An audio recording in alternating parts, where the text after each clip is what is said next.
All right. Welcome back. This here is a video that was sent to me by Daniela.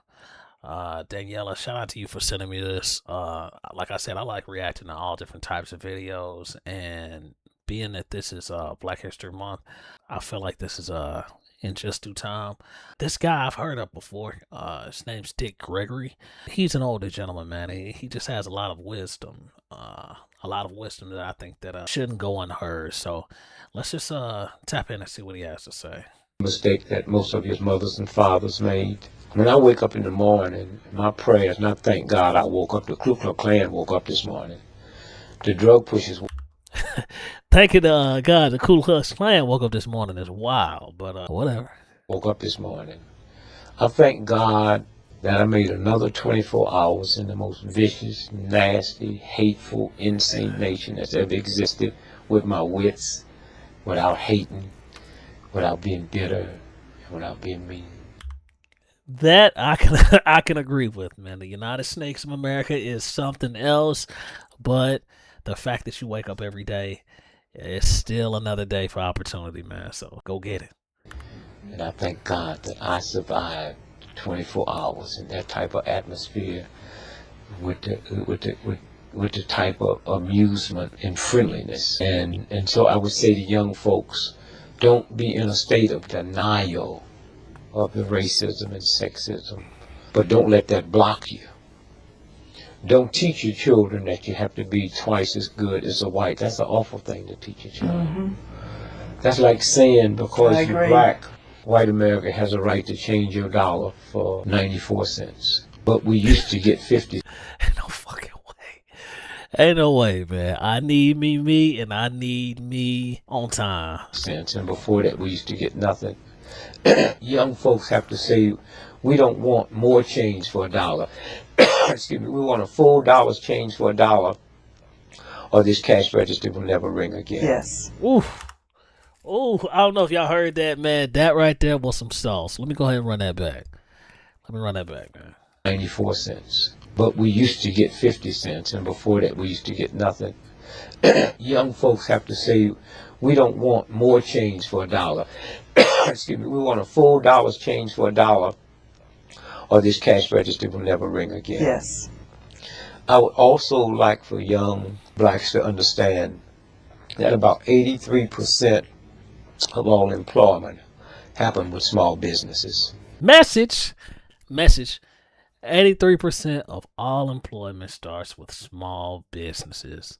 That's one of the things that I touch on in my how to level up videos, is that when you're pursuing jobs, man, especially now in this climate, man, in 2026, man, the best way to get your foot in the door, if you're trying to pivot to something else, or you're trying to go to a new field, or even if whatever field you're in, right, and seek out those startups, stuff like that. They're always looking for talent, man. And to be honest, a lot of the times I've had better experiences there, just due to the fact that the workspace is a lot more close knit. So your opinions, your suggestions are heard. And I don't know, it just feels like on the larger business scale, while it could be good as far as like some things, one thing being paid, stuff like that, oftentimes, man, it just feels like you're a cog in the wheel. Especially being in my field, man. It's something, man, and I definitely would agree with that, man. Those small businesses and those up and coming startups, those are definitely the way to go. But I think he was referring more so to you starting an entrepreneurship. That's what I think he's doing. And if you don't have a small business, then you have nobody to work for you. And I would say to young blacks, get into entrepreneurship. We will never catch up with white America till we get into business. He might be right about that. I don't know about catching up with white America. I'm pretty much just trying to catch up with a specific type of living more so than a certain race. So some people live extremely well, regardless of color. They live extremely well living experience, right? And then you have the average living experience, and then you have everything else, right? I want to be in that extremely well living experience, which is why I grind so hard. But he said in lieu of Black History Month, I guess he has his own agenda, which I get. One thing about entrepreneurship, I would definitely say that is a plus. It's that when you do have your own business, man, there's a lot of things you can write off on taxes, man. Taxes, man, to be honest, when you have your own business, it's almost like a cheat code in a sense, because just a lot of things that you do in your normal day to day, like say for instance, meals, transportation, gas, car note, yada yada.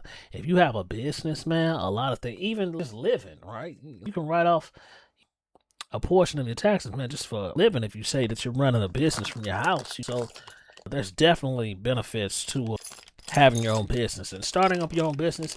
It is a little cost in the beginning, but it's not anything complicated. Anyone can do it.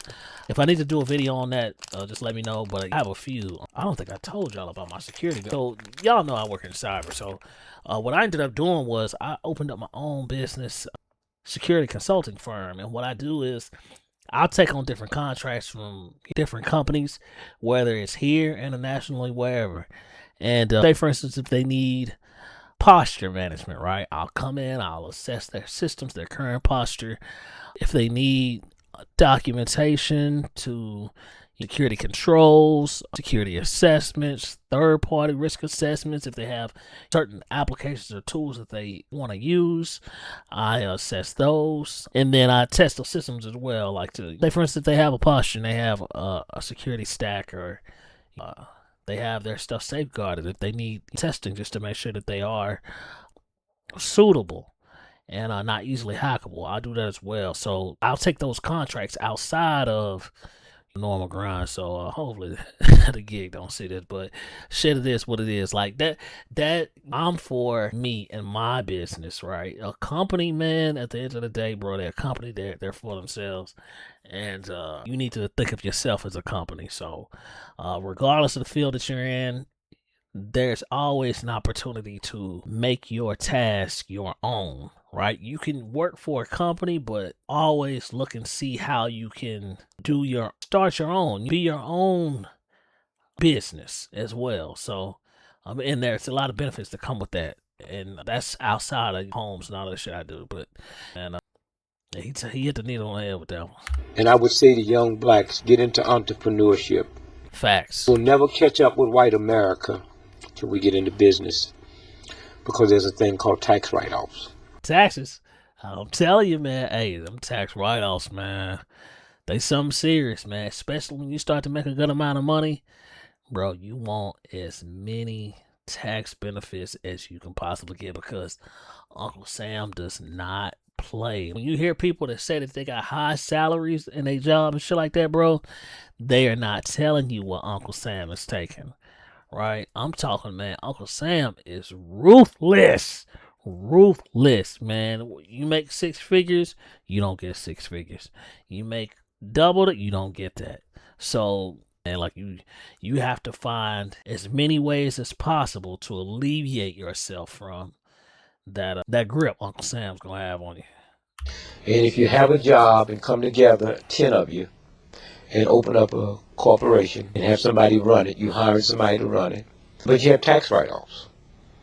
98% of people that fly first class on airplanes would not be there if that wasn't a write-off. And yet, on that first class, they gave away last year $800 million, almost $1 billion of free whiskey. But if a welfare mother asked for some apple juice for the baby, she's laughed at. Mm-hmm. And so I would say entrepreneurship.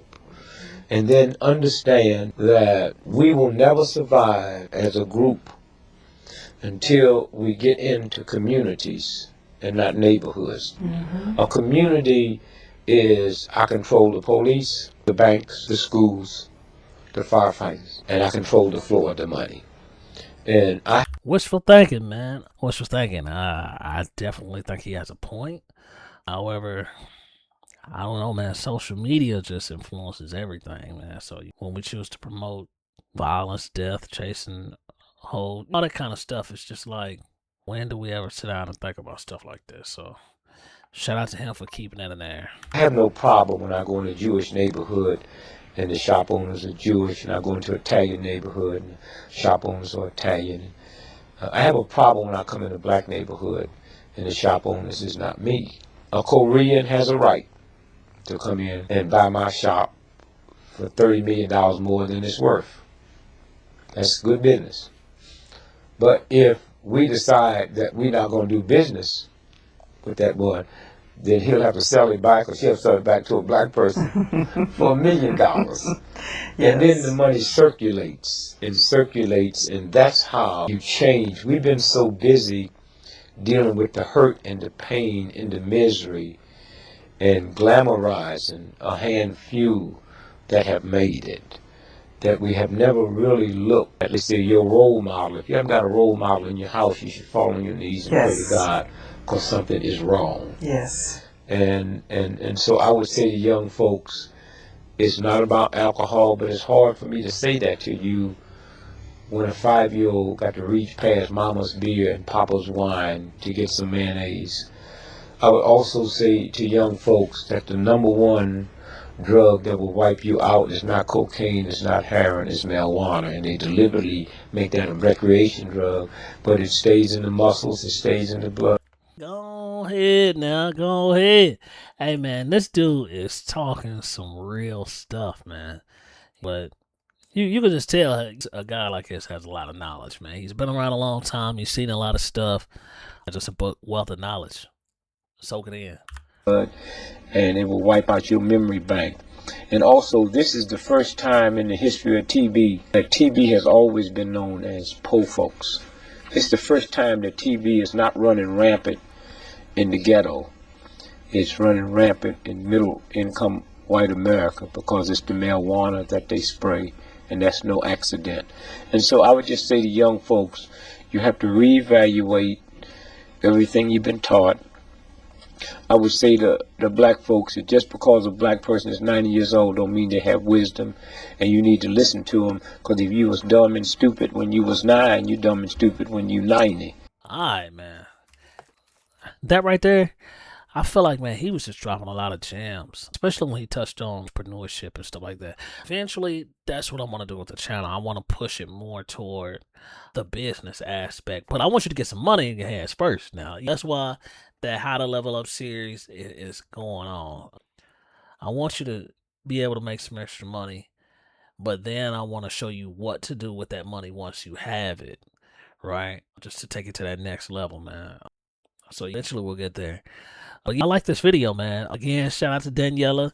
Daniela, shout out to you for sending me this video. Keep them coming, man. Again, my email is travgotmotion@gmail.com. The Twitter and YouTube is the same. I need to open up on IG with the same name, but I haven't. IG, man, to be honest, I be feeling like sometimes, man, IG is just like a poison of mine. So I don't really be on that too much, but maybe I'll just make a page for that, man. If I should, man, just let me know down in the comment section. And let me know if you like this video. I like all types of videos, man. So just keep the videos coming. If you got a question as well, shoot me a question. And I'm gonna keep this content going. You know what? I need to do another business video. So I dropped the how I got my first 10,000. I need to do the 100,000 next. But I got to take a whole lot of screenshots and do all that shit. And then I need to also do the how I do a lot of sales. And I'm probably do that one next. Depends, man. So when I work during the week, man, a lot of I don't know, it just feels like I be fucking drained, man. Like with this cyber shit, it's mentally taxing. So I don't be feeling like doing too much during the week.